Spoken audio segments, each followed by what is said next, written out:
right, just a little schmidge of fiddle playing for you there today.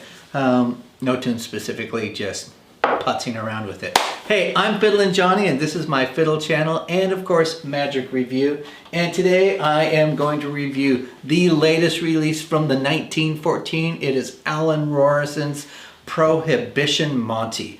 Now there's lots of Monte effects out there, all kind of relatively similar. Alan has sort of taken a traditional two-card Monte and made it his own, combining other effects to it to sort of, I think, you know, give it a little bit more pop. Anyway, this may or may not be right for you. Stick around and I'll tell you what I think about Prohibition Monte. See you in a second.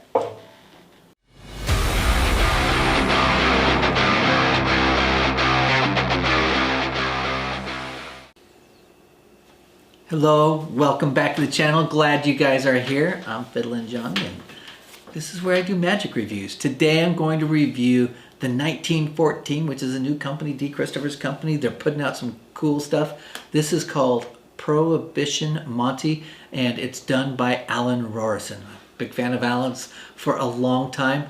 What he has done here is he's taken a Monte effect and he has updated it to add a couple of new elements. Essentially, he's added sort of an Anniversary Waltz element. He's added a torn and restored, and you essentially end up with an impossible object. So pretty cool. Alan essentially was doing the two-card Monte and found that it never had a great ending, and so he wanted to sort of improve or jazz up the ending, and this is what he came up with. I'm somebody who loves Monte effects, do Monte effects, love the two-card Monte. In fact, train it to folks who are just learning magic. It's one of those tricks that's so simple and so easy. I often think, there's no way I'll get away with this. And yet, with great scripting and timing, so easy to get away with. But let's talk about this one and if it really is for you. So let's talk a little bit about what you're going to get. All right, so you know that the 1914 does such a nice job with their packaging. You get this box, and inside the box, you're going to get this right here. This is your pack of gimmicks that you're going to get. I'll give you a second there to focus in on it.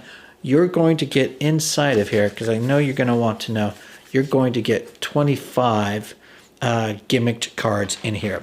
And of the 25 gimmick cards, 5 of those cards are your classic, traditional sort of gimmicked two-card Monte. And then the 20 are your impossible object, the card that you can hand out and give away to your spectator. There's one of mine right there. So that's what you're going to get. You're also going to get a 40-minute video tutorial done by Alan Rorrison himself. Alan's a great teacher, does a really nice job teaching. He doesn't have any hype at all, which I really like. He is pretty straightforward and matter-of-fact with this effect. All right. Also, just so you know, like the back design is done by Destino over there, I guess at the 1914. So let's talk a little bit about how the instructions are. If you saw the trailer, then it appears to me like it was tutorial was filmed at the exact same time, same lighting conditions, same location.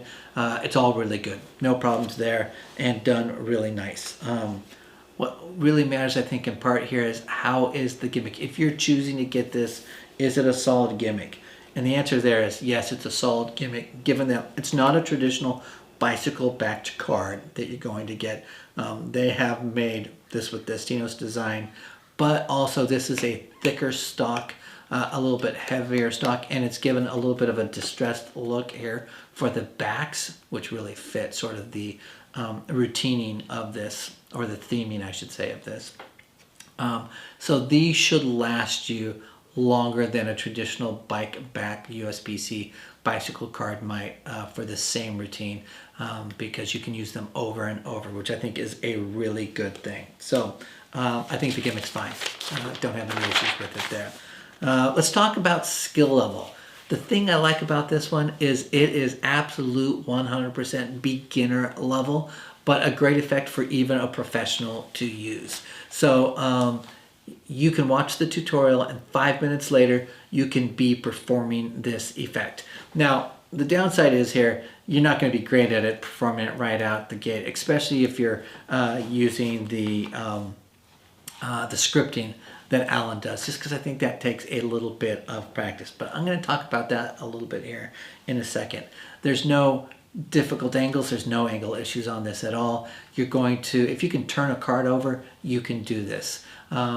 He's going to teach a ditch, and ditch almost seems like, oh my gosh, I'll never be able to do a ditch, but it's so ridiculously easy, anybody can do it. Let's talk about what the pros are here. I think the routine and what he's added are actually really good, and it's a good effect. I like the fact that he's updated and added this sort of torn and restored effect to a 2-card Monte. You'll also have the magic happen in the spectator's hands in terms of the impossible object is in their hand. They do the reveal of the impossible object, and sort of like that gets revealed to them. I think that's really strong, feels great. It's super small, so if you take 2 cards and you were to tear them up and put them in your wallet or put them in a pocket, that's how big it is. So it's nice and it's really small. I would consider this a great everyday carry, hands down. All right, so you can carry it in your shadow wallet if you got a shadow wallet. And if you didn't see my review of the shadow wallet, go watch the review of the shadow wallet. It's also nice that you can do essentially a souvenir giveaway, and that fact is nice. Normally I would talk about the cons, but let's really talk about what do you need to know. At the end of the day, I feel like the update of this routine is really good. I like the elements that Alan has added.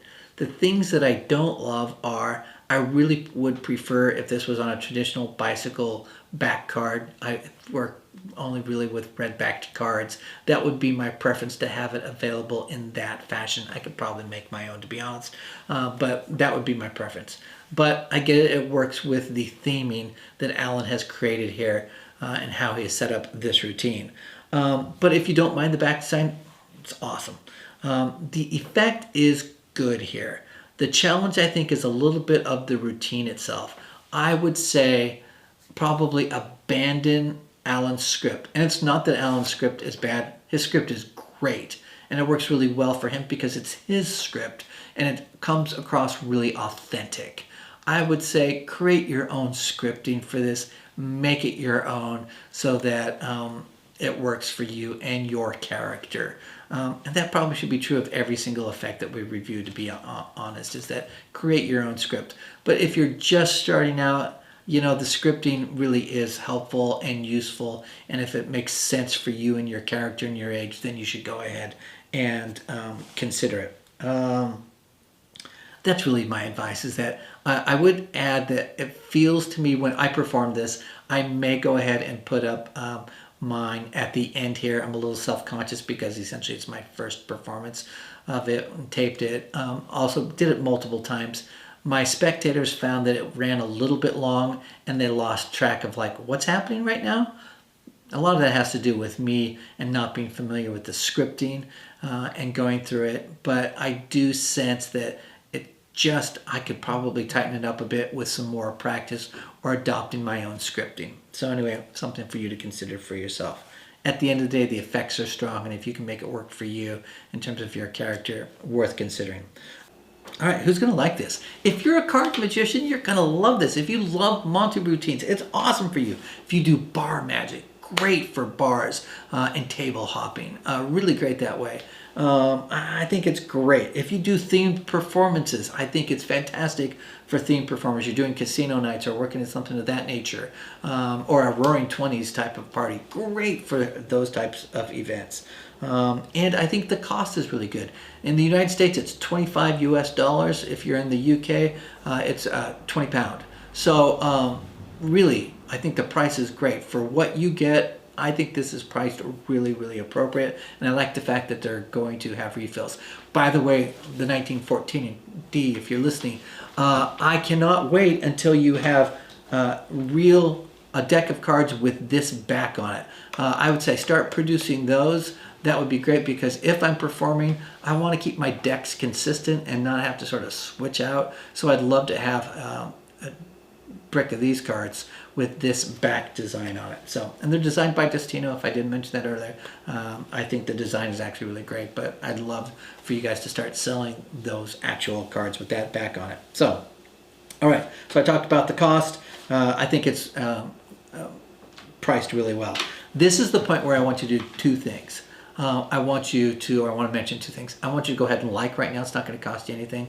I want you to subscribe if you haven't subscribed already. If you're curious what I've got coming up, and I know you are, let me make sure I'm going to, don't see this. I'm going to do David Penn's new book, The Pie Revelations. I'm excited about this book. It looks really interesting to me. I have some skepticism about it, but I'm going to be reviewing that. I did pick up Killer in Manila, which is an old classic, one that was released by Alex Latour and Mark Mason. So I have that. I'll probably do a review of that coming up. I'm doing the new, not the Spider Pen Pro, but the new Sharpie with the invisible thread coming up as well. So anyway, those are some of the things I have coming up. So make sure that you're subscribed so you don't miss those. All right, leave a comment. If you do a Monte, which Monte do you like to do? Do you do Garrett Thomas's? Do you do Skinner's? Do you do 3-card or 2-card? What versions do you like? Anyway, that's it. Thanks for being here. I'm Fiddlin Jonny, and remember to keep fiddling around with your magic. I'll see you guys next time. Bye-bye.